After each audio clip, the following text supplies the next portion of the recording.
Cambridge IELTS 2 by the University of Cambridge Local Examination Syndicate. Published by Cambridge University Press, 2000. This recording is copyright.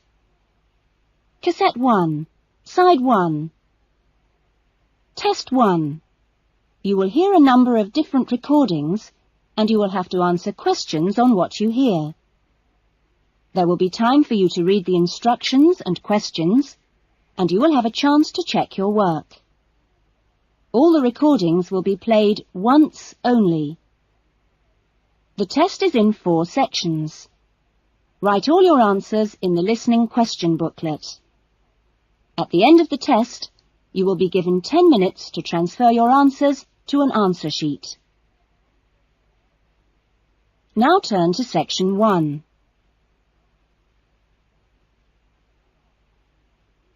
Section 1. Louise wants to join a video library. You will hear a conversation between Louise and the owner of the video library. First, you have some time to look at questions 1 to 5.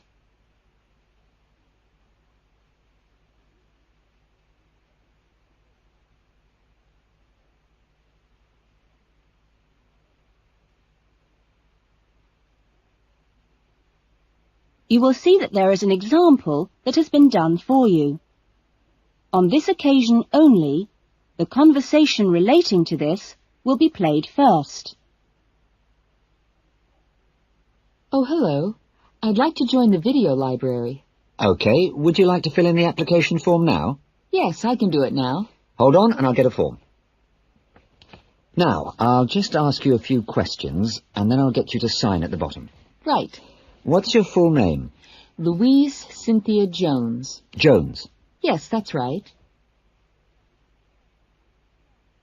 Louise's surname is Jones, so Jones has been written on the form. Now we shall begin. You should answer the questions as you listen, because you will not hear the recording a second time. Listen carefully to the conversation and answer questions 1 to 5. Oh, hello. I'd like to join the video library. OK, would you like to fill in the application form now? Yes, I can do it now. Hold on and I'll get a form. Now, I'll just ask you a few questions and then I'll get you to sign at the bottom. Right. What's your full name? Louise Cynthia Jones. Jones. Yes, that's right. OK. And what's your address? Apartment 1, 72 Black Street, Highbridge. Black Street? That's just round the corner, isn't it? Yes.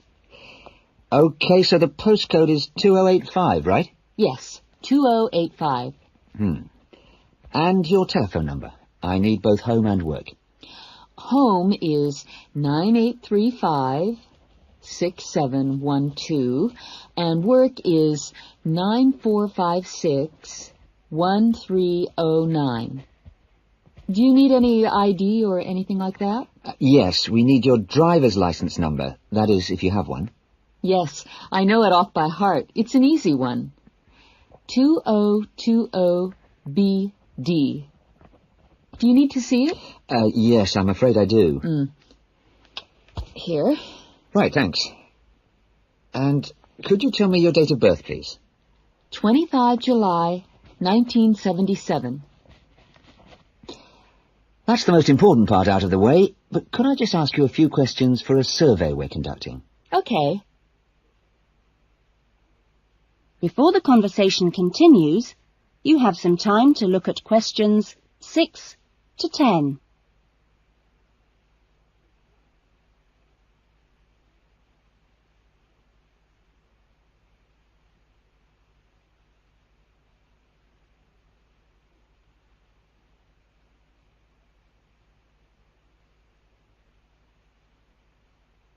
Now listen carefully and answer questions 6 to 10. What kind of videos do you prefer to watch? Have a look at this list. Well, I love anything that makes me laugh. I just love to hear jokes and funny punchlines. I'm not very keen on westerns, although my father likes them. but I'm a real softie, so anything with a bit of a love story is good for me. It doesn't matter how old. Not musicals, though. They're too much. Anything else? I'm completely taken by documentaries of the great outdoors. You know the sort. Animals, plants, and faraway places. I saw a wonderful one on dolphins last week. It was amazing. Now, I think that's all from me, except I need you to sign here on the line. Here's a pen. Oh, and I nearly forgot the membership fee. $25 refundable if you leave the library for any reason. There you are. And do I sign here? Yes, that's it. You can borrow videos now if you like, but your card won't be ready until next week. You can come and pick it up when you bring your first videos back. That is, if you want to take some now. Yes, I'd like to. I'll have a look around. Fine. That is the end of section 1. You will now have half a minute to check your answers.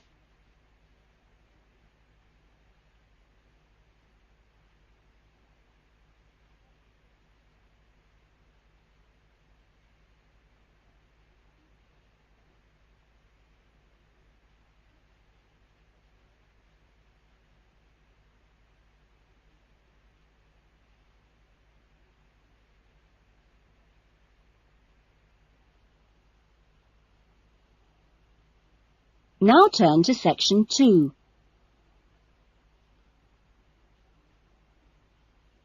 Section 2.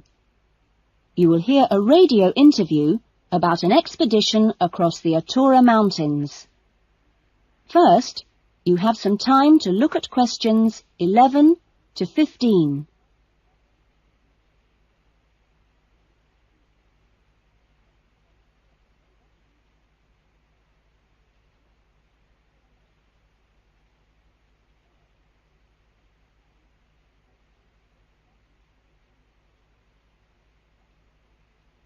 Now listen carefully to the interview and answer questions 11 to 15. A dream came true in 1995 when, over 96 days of the spring and summer, an expedition of 4 men undertook what they believed to have been the first and only complete end-to-end crossing of Morocco's Atura Mountains. I talked to Charles Owen, the leader of the expedition group, about the trip. Charles, how much planning went on beforehand? Well, as you know, I run these walking trips across the mountains for tourists, and over the years I've collected maps and other data to prepare what I call a route book for this trip. And this book basically shows the route across the mountains that we took. You actually broke records while you were out there, didn't you? Yes, it was 900 miles in total, and we managed to climb 32 peaks that were over 3,000 meters high, including Tube Karl, which is, of course, the highest in North Africa. Yeah. We weren't actually out to make a name for ourselves. It just happened, really. What was the weather like? Oh, it got us right from day one, and we were pretty taken aback, really, to find that it rained on quite a number of days. And so we were forced to start replanning our route almost from the outset. One of the obvious problems is the heavy snow which blocks the mountain passes, so you have to make considerable detours. When we were on the way to Imilchil, for example, the snow forced us into a northern bypass, which was new to us. But anyway, either way, we would have been rewarded because, well, we fell upon amazing high meadows, huge gorges, and wonderful snow-capped mountains. The scenery was as fine as any we saw on the trip, and that was how it was every time. Having to take another pass was never a disappointment. You now have some time to look at questions 16 to 20.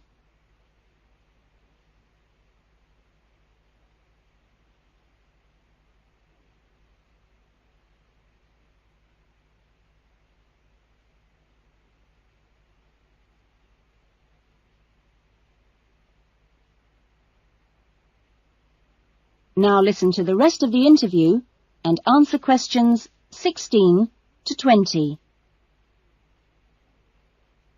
It was in many ways a social trip, wasn't it? Yes, yes. We'd arranged to meet up with friends at various points on the journey. I mean, this was actually one of the purposes of the trip. And we managed to keep all these dates. Which, well, it's amazing, really, considering the detours we made. An old friend acted as a sort of transport organizer for everyone, and the Hotel Ali in Marrakesh was a good social base. I'd really recommend it, although I can't remember who runs it. Anyway, groups of friends actually joined us for 3-week stints, and others just linked up with us. Some, whom we hadn't met before the trip at all, tagged on for short bursts, people from the area who just came along for the ride. But outside the major visitor areas like Toubkal, we only met one other group of travellers like ourselves in the whole 96 days. Were there any bad moments? Well, we took 2, I must say, long-suffering donkeys with us to help transport water and tents and things. I suppose if we were to do it all again, we'd probably hire donkeys along the way. Taza and Tamri, as we called them, after the last places in the trip, well, they made quite a unique journey between them. But it was continuously demanding for them. On both the really high summits, they took diversions that were quite out of character, and I can only assume that it must have been due to tiredness. Well, thank you. And Charles has put together a video about this journey and continues to lead groups to the Atora Mountains. So if you want further information... That is the end of section 2. You will now have half a minute to check your answers.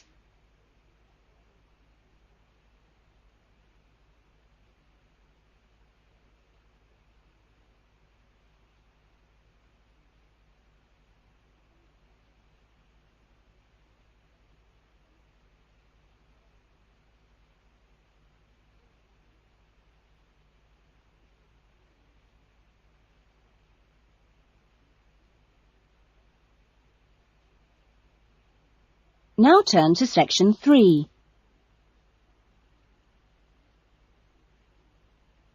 Section 3. You will hear 2 new students, Jane and Tim, talking about their university studies. First, you have some time to look at questions 21 to 25.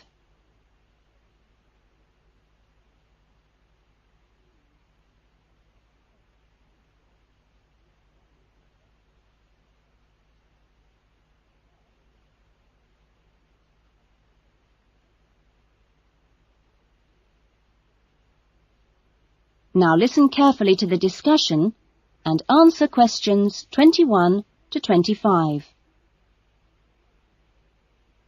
Hi, Tim. Jane.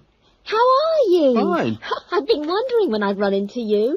Have you been here long? I arrived yesterday, on Sunday. How about you? I got here a few days ago, on Saturday.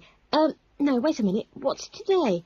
Sorry, Friday, not Saturday. But we didn't have to be here till today. Yes, I know. But I wanted to get my things moved into my room and just take a look around. So, did you decide to do English in the end? No, I changed my mind and opted for history instead. Oh. And you're doing biology, if I remember correctly. Yes, although to start with, I couldn't decide between that and geography. How much reading have you got? I was given an amazingly long list of books to read. See? Wow, it does look pretty long. Well, I counted 57. I could hardly believe it. What's your list like? Well, it's not as long as yours, but it's still pretty big. There are 43. I don't know how I'm going to get through them all. Well, you don't have to read them all this week. You just have to stay ahead of the lectures and seminars. Have you got your class schedule yet? Yep, it came with a reading list. When's your first lecture? Tuesday. How about you? The day after. It's my busiest day. I've got 2 lectures in the morning and 1 in the afternoon. Before the discussion continues, you have some time to look at questions 26 to 30.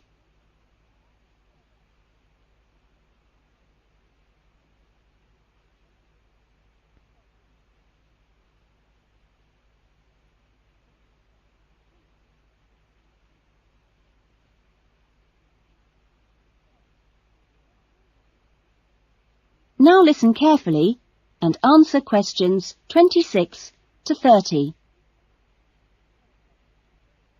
It's going to be different from school, isn't it? Yeah, particularly the lectures. Have you got any special strategy for listening to lectures? Well, I'm going to use a cassette recorder and record them all. What? Are you allowed to? Sure, lots of people do it nowadays. It means you can listen to the lectures all over again later and make really good notes. I couldn't do that. I like to take notes as I'm listening.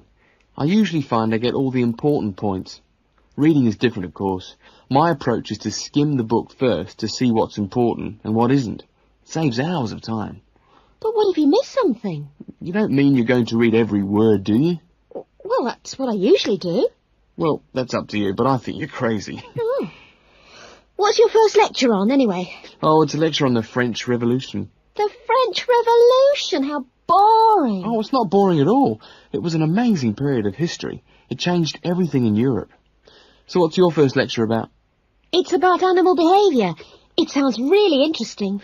Look, I was on my way to the library. I'm going to get some of these books out and start reading for the first essay I've got to write. And what have you got to write about? No, you'll never believe it.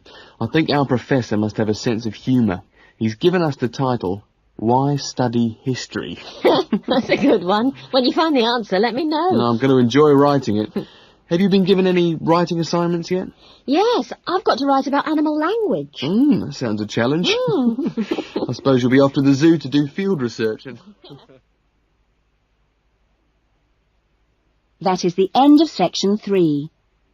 You will now have half a minute to check your answers.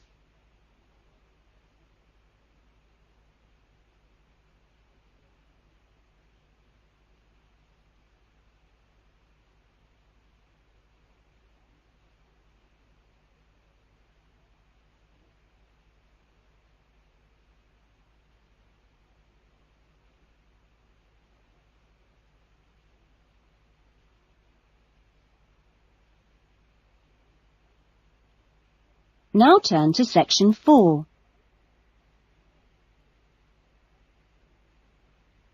Section 4. You will hear a lecture being given to school leavers on the jobs people can get in sport and the training programs available to prepare for those jobs. First, you have some time to look at questions 31 to 40.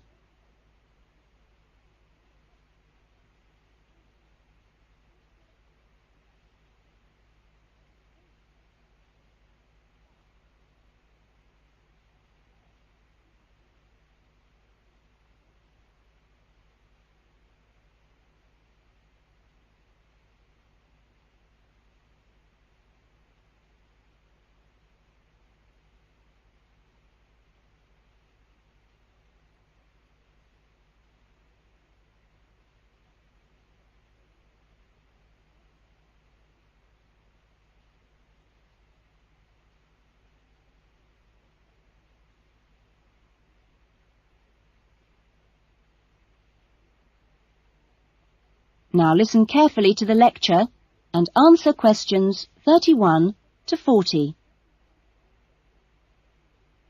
Welcome to Further Education Information Week. This is the Physical Education Faculty session, and I'm the head of the faculty. During the course of this morning, we hope to give you a clear idea of what we offer in our training programs, and we will look at the types of courses and the entry requirements, if any, for those courses. Some of these courses are open to school leavers, but for some, you need previous qualifications or relevant successful employment. So, firstly, the Physical Fitness Instructors course is offered as a 6-month certificate course, which includes an important component of personal fitness. But there are no specific entry requirements. For sports administrators, we provide a 4-month certificate course, but you should be aware that this is designed for those who are in employment. This employment must be current and related to sports administration. For the sports psychologist course, we offer a 1-year diploma course, but this diploma course is available only to those who already hold a degree in psychology. So you need to make sure you have that before you apply to do this course. Now, for physical education teachers, we offer a 4-year degree in education. This degree course is designed for preparing students to teach in primary and secondary schools and needs no prior qualifications, as it is entered directly by school leavers. And lastly, for the recreation officers course, we offer a 6-month certificate. Entry to this course normally includes applicants of a wide range of ages and experiences, but we do not insist on any prerequisites for this course. Remember that this is a vocational training institute. We train you so that you can take up a particular kind of job. So it is important that you know the main roles of the jobs, what the work is like, and what kind of qualities you need to succeed at them. A physical fitness instructor works in health and fitness centres, preparing individual programs for ordinary members of the public. Physical fitness instructors prepare routines of exercises to suit the individual client's age and level of fitness. Sports administrators run clubs and sporting associations. Their duties include such things as booking playing fields with local councils and organising the schedule of games or events for the club. So they need good organisational skills. Sports psychologists spend time with professional athletes, helping them approach competition with a positive mental attitude to enable them to achieve their personal best. They do this by improving motivation and concentration, or assisting with stress management. Physical education, or PE teachers, instruct young students in how to exercise, play sport, and do other recreational activities correctly and safely. PE teachers help the development of coordination, balance, posture and flexibility, with things like simple catching and throwing skills. They are not expected to be experts in all sports, but must be able to show students the basic techniques involved in a wide range of activities. Recreation officers often find themselves working for local government authorities and local groups. Their aim is to raise people's awareness of healthy lifestyles and improve general fitness through arranging recreational activities for groups of all ages, from the very young to the elderly. There are many other job opportunities which our graduates can look forward to. If you're interested in any of these, then I suggest... That is the end of section 4. You will now have half a minute to check your answers.